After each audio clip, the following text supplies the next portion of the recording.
నమస్తే, welcome to I news.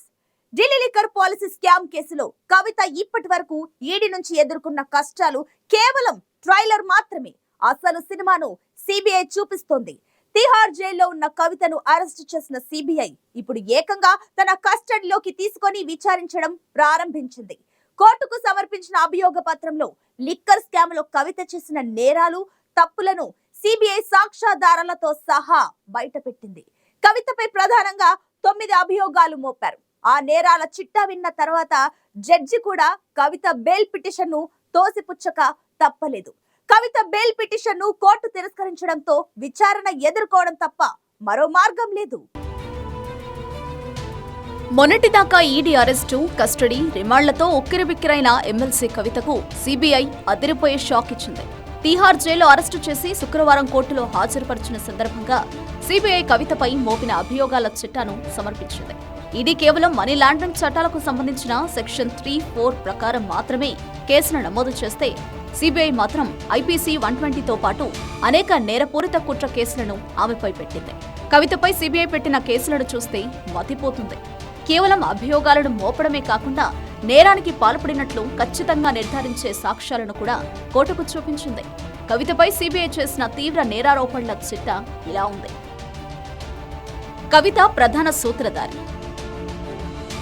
MLC కవిత ఈ మొత్తం ఎపిసోడ్లో కీలక పాత్రధారి, సూత్రధారి అని సిబిఐ పేర్కొంది. ఢిల్లీ లిక్కర్ పాలసీ మద్యం వ్యాపారులకు అనుకూలంగా ఉండేటట్టు, ఎక్కువ లాభాలు ఆర్జించేటట్టు చూసుకున్నారు. దానికి ప్రతిఫలంగా ఎవరు ఎంత ఇవ్వాలి, ఎవరికి ఎంత ముట్ట చెప్పాలి తదితర విషయాలన్నీ పగడబందీగా రూపొందించారు. ఇదంతా కవిత ఆధ్వర్యంలోనే జరిగింది. విజయనాయర్తో కలిసి కవిత స్కెచ్. ఢిల్లీ లిక్కర్ పాలసీకి సంబంధించి ఆప్ కీలక నేత విజయనాయర్తో కలిసి కవిత స్కెచ్ వేశారు. ఎవరెవరు ఇందులో భాగస్వాములవుతారు, ఎవరిని కలవాలి, ఇందులో ఎవరి పాత్ర ఎంత, ఎవరికి లాభం చేకూర్చాలి, దాని ఫలితాలు ఎలా పంచుకోవాలి తదితర విషయాలన్నింటిలోనూ విజయనాయర్తో కలిసి కవిత స్కెచ్ వేసినట్లు సిబిఐ తన అభియోగ పత్రంలో పేర్కొన్నారు. సౌత్ గ్రూప్ ఏర్పాటు చేసింది కవితనే. ఎమ్మెల్సీ కవితని సౌత్ గ్రూప్ ఏర్పాటు చేశారు. సౌత్ గ్రూపుకు చెందిన లిక్కర్ వ్యాపారులకు ఢిల్లీలో రిటైల్ మద్యం షాపులు దక్కేలా చక్రం తిప్పారు. లిక్కర్ వ్యాపారులకు అనుకూలంగా ఉండేటట్టు పాలసీ రూపొందించే పనిలో భాగస్వామి అయ్యారు. సౌత్ గ్రూప్ లో ఎవరెవరు ఉండాలి, వారేం చేయాలి అనే విషయాలను కూడా కవితనే సూచించారు అని సిబిఐ ఆరోపించింది. ఢిల్లీ, హైదరాబాద్లలో సమావేశాలు జరిగాయి. ఢిల్లీలో లిక్కర్ వ్యాపారం ఎలా చేయాలి, ఎవరెవరికి షాపులు దక్కాలి, లాభం ఎలా ఉండాలి, లాభాల్లో ఎవరెవరికి ఎంత వాటాలు రావాలి, లిక్కర్ పాలసీ తయారు చేసిన ఆమ్ ఆద్మీ పార్టీకి ఎలాంటి సహాయం చేయాలి అనే అంశాలపై చర్చించేందుకు ఢిల్లీలో, హైదరాబాద్లో అనేక సమావేశాలు జరిగాయి. ఈ సమావేశాల్లో కవిత కొన్నిసార్లు ప్రత్యక్షంగా, కొన్నిసార్లు పరోక్షంగా పాల్గొన్నారు. కానీ సమావేశాలన్నీ కవిత ఏర్పాటు చేశారని సిబిఐ పేర్కొంది. 100 కోట్లు సేకరించింది కవితనే. ఢిల్లీ లిక్కర్ పాలసీని తమకు అనుకూలంగా మార్చినందుకు ప్రతిఫలంగా ఆప్కు 100 కోట్ల రూపాయల ముందస్తు ముడుపులు ముట్టాయి. ఆ డబ్బులను కవితనే సౌత్ గ్రూప్ నుంచి సేకరించింది. వాటిని ఆ పార్టీకి ఎన్నికల ఖర్చుల కోసం పంపారు. ఈ విషయాలను కవిత ఆడిటర్ బుచ్చిబాబు తన వాంగ్మూలంలో మొత్తం చెప్పారని సిబిఐ కోర్టుకు తెలిపింది. మాగుంట నుంచి 25 కోట్లు తీసుకున్నారు. సౌత్ గ్రూప్ నుంచి 100 కోట్లు సేకరించడంలో భాగంగా వైఎస్ఆర్సీపీ ఎంపీ మాగుంట శ్రీనివాసులరెడ్డి నుంచి కవిత 25 కోట్ల రూపాయల నగదును హైదరాబాద్లో తీసుకున్నారు. దీనికి సంబంధించి మాగుంట శ్రీనివాసరెడ్డి కూడా అంగీకరించారు.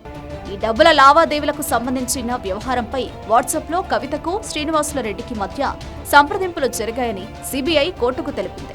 వాట్సాప్ సంభాషణలు, మెసేజ్ల రికార్డు అంతా కోర్టుకు సమర్పించింది. సేకరించిన డబ్బులను ఆప్కు ఇచ్చారు. సౌత్ గ్రూప్ నుంచి కవిత సేకరించిన డబ్బులను ఆప్కు అందించారు.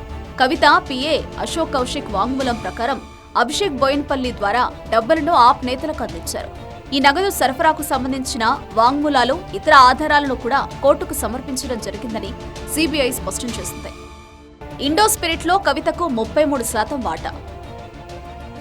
ఢిల్లీలో ఎక్కువ మద్యం షాపులు దక్కించుకున్న ఇండో స్పిరిట్ కంపెనీలో కవితకు 33% వాటా దక్కేలా ఒప్పందం కుదిరింది.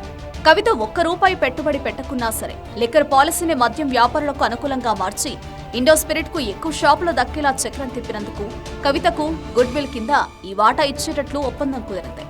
ఈ విషయాన్ని కవిత ఆడిటర్ బుచ్చిబాబు స్పష్టంగా దర్యాప్తు సంస్థలకు చెప్పారు. 33% వాటాను పెంచాలని కూడా కవిత డిమాండ్ చేసినట్లు తమ వద్ద ఆధారాలున్నాయని సిబిఐ పేర్కొంది. శరత్ చంద్రారెడ్డిని బెదిరించిన కవిత. ఢిల్లీలో శరత్ చంద్రారెడ్డి కంపెనీకి 5 జోన్లు కేటాయించారు. ఒక్కో జోన్కు 5 కోట్ల చొప్పున మొత్తం 25 కోట్లు ఇవ్వాలని కవిత డిమాండ్ చేశారు. దీనికి శరత్ చంద్రారెడ్డి ఒప్పుకోలేదు. దీంతో ఆ డబ్బులను శరత్ ఇవ్వాల్సిందే అని కవిత బెదిరించారని కూడా సిబిఐ అభియోగం మోపింది. డబ్బులు ఇవ్వకుంటే హైదరాబాద్ లో వ్యాపారం చేయనీయమని కూడా కవిత బెదిరించారని సిబిఐ పేర్కొంది. కవితపై కేవలం ఆరోపణలు, అభియోగాలు మాత్రమే కాదు, పక్కా సాక్ష్యాలు, ఆధారాలున్నాయని సిబిఐ కోర్టుకు తెలిపింది. ఆమెను తాము విచారించాల్సి ఉందని కస్టడీకి ఇవ్వాలని కోరింది. సిబిఐ అభ్యర్థనను కోర్టు కూడా అంగీకరించింది. దీంతో కవితను సిబిఐ కస్టడీలోకి తీసుకుంది. ఇప్పటికే తమ వద్ద ఉన్న ఆధారాలు, వాంగ్మూలాలను కవిత ముందు పెట్టి సిబిఐ ప్రశ్నించనుంది. ఈ నెల 6న తీహార్ జైల్లోనే కవితను ప్రశ్నించింది సిబిఐ. మరింత లోతుగా విచారించాల్సి ఉన్నందున కస్టడీ కోరినట్లు సిబిఐ పేర్కొంది. సిబిఐ అరెస్టు, కస్టడీలకు వ్యతిరేకంగా కవిత చేసుకున్న అప్పీళ్లను కూడా కోర్టు తోసిపుచ్చింది.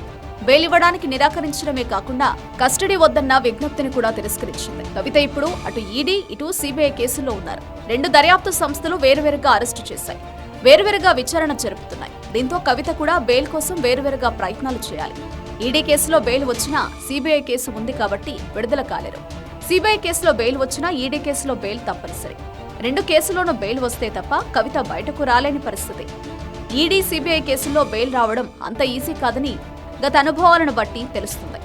అప్రూవర్లుగా మారిన విషయంలో దర్యాప్తు సంస్థల లాయర్లు కవిత, కేజ్రీవాల్ లాంటి వారి పట్ల మాత్రం కఠినంగానే ఉంటారు. దర్యాప్తు సంస్థల లాయర్లు తీవ్రంగా వ్యతిరేకించినంత వరకు బెయిల్ రావడం కష్టమే అంటున్నారు. ఇదే లిక్కర్ కేసులో ఆప్ నేత మనీష్ సిసోడియాతో పాటు అనేక మంది ఎన్నో నెలలుగా తీహార్ జైల్లోనే ఉన్న పరిస్థితిని కూడా లీగల్ ఎక్స్పర్ట్స్ గుర్తు చేస్తున్నారు.